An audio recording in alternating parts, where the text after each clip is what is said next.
Welcome everybody to another Flashpoint team interview where I have the absolute pleasure of sitting down with Taco from MIBR today. First of all, thank you so much for taking the time out to join me today, Taco. We'll get on to discussing your games that you've played in a little bit more depth in a moment. But firstly, I just wanted to begin by getting an impression of how you felt the team has been performing. Have you lived up to the standards you were expecting? Hello, Freya. It's my pleasure. Uh, so yeah, so far I think we won the. Not that I think we won the first phase. We won the our group, which is really nice. But we had a really bad start against Chaos, which we lost 2-0. And being really honest, we are here to win the tournament. So uh, everything less than winning the tournament will be very bad for us.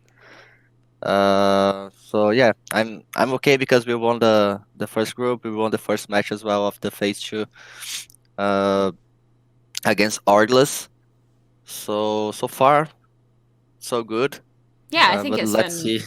it's been pretty impressive so far. I definitely want to talk about that chaos matchup in a little bit, but just in terms of your preparation coming into Flashpoint, I know that you've been boot camping a lot. What was your kind of main focuses of that practice and preparation coming into this tournament? Being really honest, we are still figuring out things in our team. Even though we are together for 4 months now, we still have a lot of stuff to work on. Not only in game but also out game. So I know it's gonna take a lot of time. But I'm confident we're gonna get there. Of course, some of this stuff I can just comment in public. But we are rebuilding the entire system and the entire team, and we are doing a lot of new stuff. And that's because our last results was not the best, and a team like us and an org like MIBR is used to have the best players and team. So we are working hard to get there. Oh, that's really interesting. Is there anything that you can share? I know that obviously you've just said there's a lot of stuff that you're still kind of working on. You can't comment on just yet. But is there anything that you have been working on as a team that you can share with your fans? Yes, the team's culture, the way we work, some roles in game as well. So those are just some stuff we are working on, but of course there are more. Yeah, exactly. I'm so excited to see what the team will be bringing in the coming weeks. But obviously, the MIBR team house, you guys are based in LA, which is also where the Flashpoint League is based. For the time that we were on LAN, unfortunately, we had to move to the online format. But for that time that we were on LAN, what was it kind of like for the team being able to sort of go back to your house after the matches? Did it kind of change the teams sort of mentally at all? It's really good actually because every tournament we never played a tournament in LA besides Blast Pro Series that we played last year. But besides that, we never played a tournament in LA. So every tournament that we played, I was so, you know, when it was Sunday, I would always be depressed because I knew the next day on Monday I would have to take a 15 hours flight and Yeah.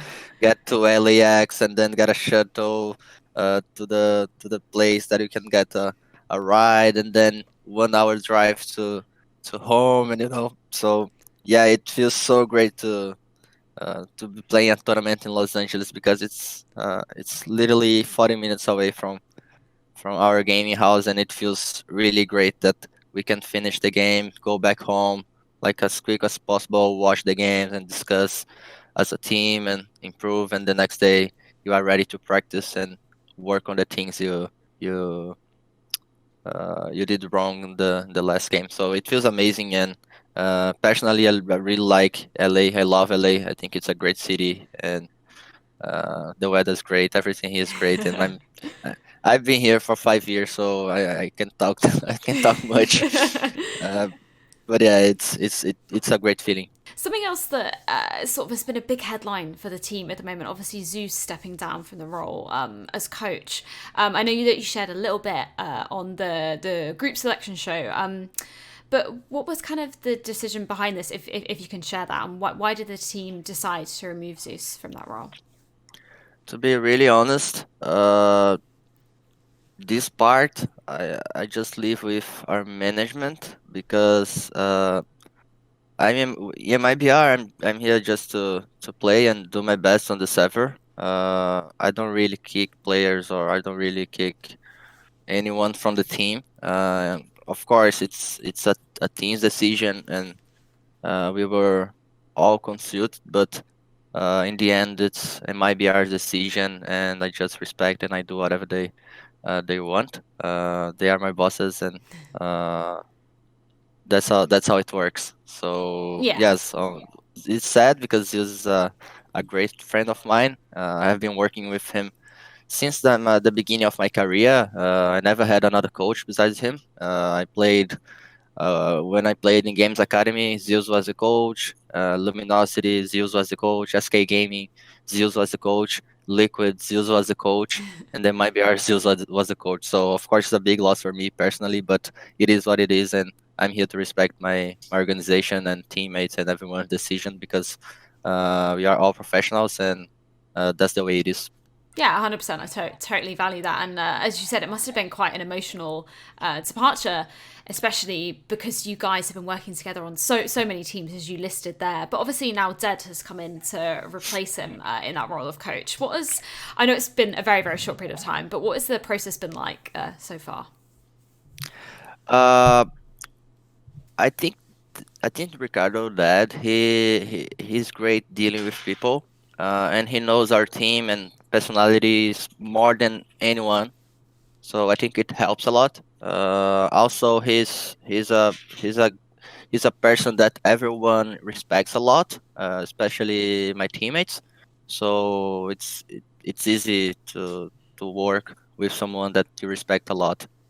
He's been a very good example for us. For I mean, since I met him, he's always on time. He's always doing the right thing. So that's when you earn respect, and he got it from the entire team. So it's been really good working with that. Of course, it's not his main role. Yeah. He was never supposed to be uh, a coach. He never wanted to be a coach, but that's what the team needs, and he's more than happy to help, and he's helping a lot actually. He's working with us since he's left, and he's excited. I want to make him proud. Yeah, exactly. You guys are definitely doing that so far in Flashpoint. Now, moving on to just discuss your games in a little bit more detail. Obviously, as you mentioned earlier, you had somewhat of a rough start against Chaos, but interestingly, you yourself, you switched Chaos into your group, moving Cloud9 out of your group in Phase 1. What was kind of the decision process for you kind of behind that? And did you anticipate Chaos to be such a threat? Being really honest, it was more about Cloud9 because Okay. the way they play CS is very weird. I'm not used to that. They play a messy CS. It's actually something a lot of teams are using right now, but that's not the CS I'm used to play. That's not the CS I believe that win tournaments. You can the CS they play can win games, but not tournaments. That's what I believe, and of course I respect that. I respect the CS they play. I respect Cloud9, but as a player, I'm just giving my opinion, and I hope people don't don't understand it in a bad way. But I don't like the CS they play. It's just messy and running around, and of course they have good things as well, but I don't like to play teams like that, and that's the reason. Like that's the truth actually. It's not about Cloud9 or being afraid of playing against them or anything like that. It's just that I would prefer playing. I would rather play a team or that plays the normal CS. I don't know how to explain, but Yeah, no, no, yeah. no. That totally makes sense. I mean, that kind of being able to counter that style of play that's a bit more messy, a bit more sort of unanticipated, if you will. I think that's totally a valid point. But just specifically talking more about having chaos into that group instead of what was your kind of reasoning behind them specifically? Had you done your research on them? Did you sort of not expect them to be such a force that we saw in that first opening game? That team was out of the teams available. I thought Chaos would be the weakest one. So that's why I picked them instead of Cloud9. And because I believe we were the better team. Of course, they proved us wrong when in the first game we played against them. But for the second game, we got our revenge and we could win when it really matters to go to the grand finals of the groups. Yeah, of our group actually. Yeah. Yeah, because that cemented you as the champions of that group. But that first game against Chaos, it was kind of there were a few players that we sort of expected to show up. Sort of Fur and Gen.G didn't really show up as much as they have in the sort of later stages of the tournament. What were your kind of biggest learnings coming from that game, and what did you kind of or did you carry anything from that first matchup into the rest of the tournament? I don't know. To be really honest, I don't know what really happened in the first matchup. Everything felt so weird. We had a very good start on the first map, but then for some reason we lost energy, we lost chemistry, we lost everything during that series. We lost confidence. I mean, we were not comfortable playing, and we still don't know why. Uh, we, that was a very weird day, and I felt really bad as well when we lost to Chaos Online, uh, especially because it was online. But I mean, that was a good thing because we could at least discuss and uh, we could see some stuff that we could improve on, and I think we are doing that so far during this and last week after the match. So even though it sucks to lose, it was good because we could improve on something that was affecting us a lot. Yeah, definitely. Because I mean, obviously, as you said, you then went on to 2 Envy, 2 on Gen.G, the other two teams in your group. Um, was there anything that you were particularly focusing on? Obviously, coming off of that first loss, as sort of much as that sucked, did it kind of teach you anything going into those second two games? Yes, it taught us a lot. It taught us that we have to always play with high energy, no matter which team you are playing, no matter what result, no matter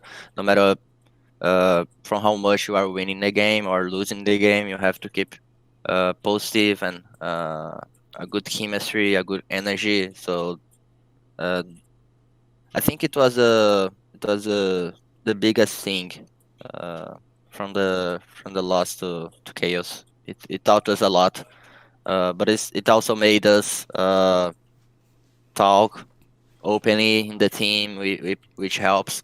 It made us change some stuff in game as well, which helps. So, yeah, definitely taught us a lot.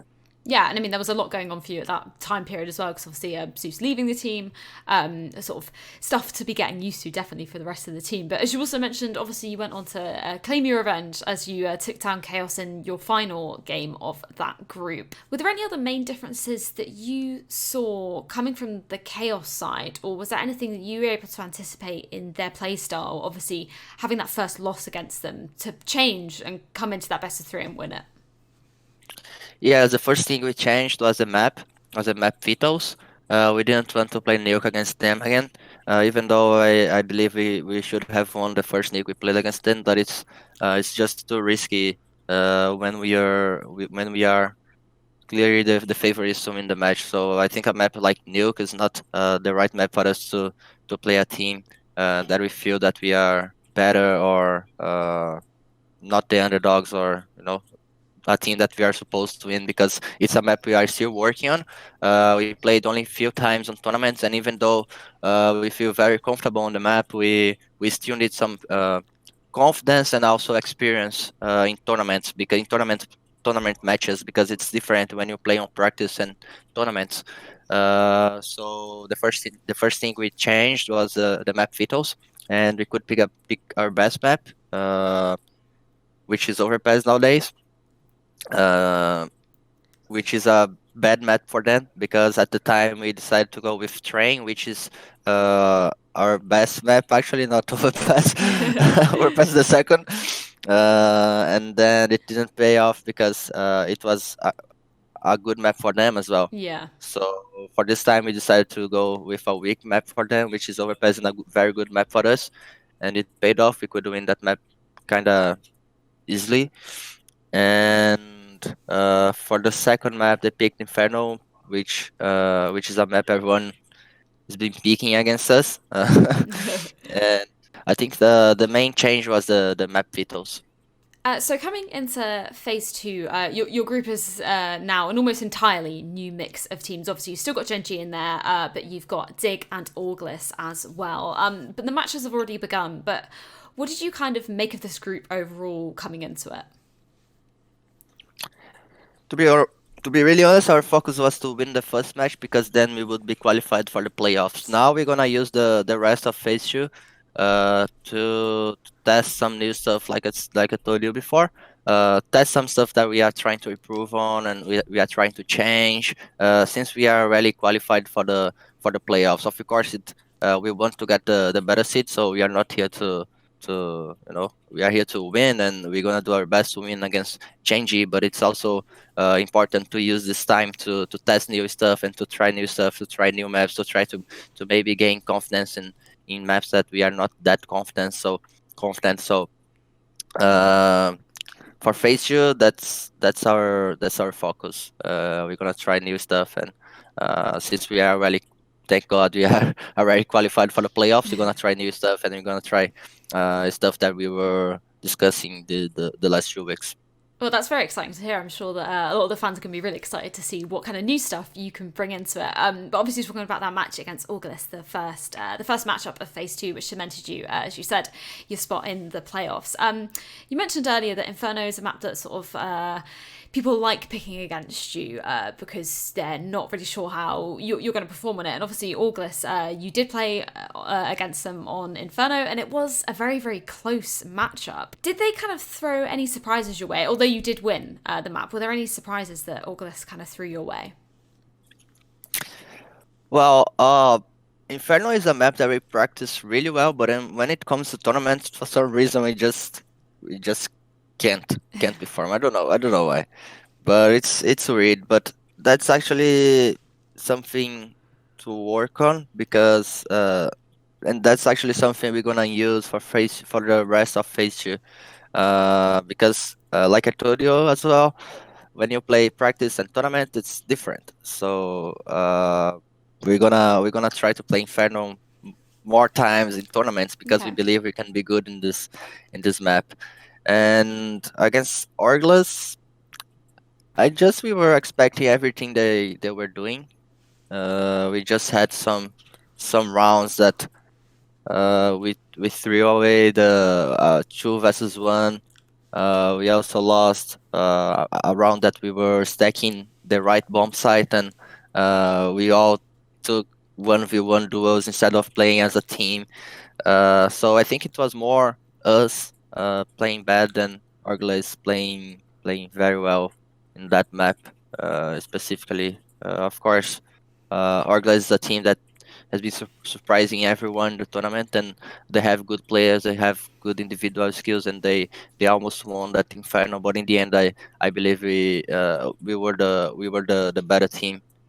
Even though it was Inferno, I believe we played better that map, and the result was that close because we threw away a lot of rounds. Yeah, I mean, I definitely agree with you there in terms of Orgless. Definitely surprising a lot of people coming through those qualifiers, making it the first series of Flashpoint. In that sense, they didn't really have, that much history to go off in terms of teams preparing for them. How would you kind of prepare for a team that there is so little history of them and sort of the series of maps that they've been playing? What was your kind of approach going up to face against them? Yeah, that's a good question because it's actually difficult to prepare. You don't really know the maps you're gonna play. You don't really know a map that they're gonna veto 100%. So it's kind of different. Yes, I agree with that. But we tried to do our preparation based on the last games they played on Flashpoint. And then I think it was actually a good preparation. We could do the same thing we do against any other team in the end. So yeah, not much of a difference, but yes, it's kind of difficult prepare for teams like that. Yeah, I mean that preparation and practice obviously paid off. And another team that definitely paid off against was Gen.G, who you faced in your previous group, and you're going to be facing in your next matchup of this phase 2 of Flashpoint. This will be a little bit of a grudge match for them, obviously, because you beat them last time. Do you anticipate that they're going to be doing anything different in this series because you were sort of able to read them so well last time you played them? I'm not sure if they're gonna do something different, but we will do something different, and they gotta be ready. They can't expect the expected. They have to expect the unexpected now because we are qualified already. We have no pressure. We have nothing to lose. We are fighting for seeds, and uh, we're gonna just play our game and bring some new stuff that we want to bring, and that was too risky to bring before. Because we were not qualified, we were fighting for our lives. So now we can bring them since we are qualified already. So and I know Gen.G is fighting to get there. So Yeah. the pressure is on them, and I love playing like that. Just speaking a little bit more about the rest of Flashpoint going forward. Obviously, we've seen phase 1 is totally wrapped up, and we're going into phase 2 of Flashpoint now. Who do you kind of see as your biggest rivals and threats in the competition? I think it would be Mad Lions. We lost to them few months ago, if not last year. They are a good team. They are improving a lot. They have a lot of potential, but still we want to take that revenge. And so yes, playing Mad Lions would be our biggest opponent. I would say our biggest enemy, if you can put if I can put it like that. Yeah, yeah. Uh, No, I'm very yes. hopeful that you guys will play up against each other. And obviously, you mentioned earlier that your goal as a team, you'll be disappointed if you don't win the entire tournament. I kind of just wanted to ask you personally, or just the team as a whole, are there any other goals that you have internally, maybe in terms of sort of your performance, your structure, anything that you're hoping to achieve by the end of this season? Yes, definitely. I think we need more consistency. It would be really important because uh, we are a team that we can win against any team, and we can also lose to any team. So we have to work on that. We are a team that we need chemistry and energy and good vibes to play. So that's something we need to work on as well. So we have to find the balance, and we have to talk a lot, and we have to work a lot as well. And I hope by the end of the season we can figure everything out and become a very good team, which we are not right now. Even though, like I said, I believe we can win against any team. It sucks that we also can lose to any team. So yeah, we're gonna work really hard to change that. And like I said, I hope by the end of the season we can be on the top again, or at least close to it. Yeah, well, that's great to hear. Thank you so much, Taco, for taking the time out to join me today for this interview. I can see your teammates behind you, ready to be getting that practice in before your matches this week. So once again, thank you so much for joining me, and good luck for the rest of the tournament. Thank you very much, Freya. It was my pleasure.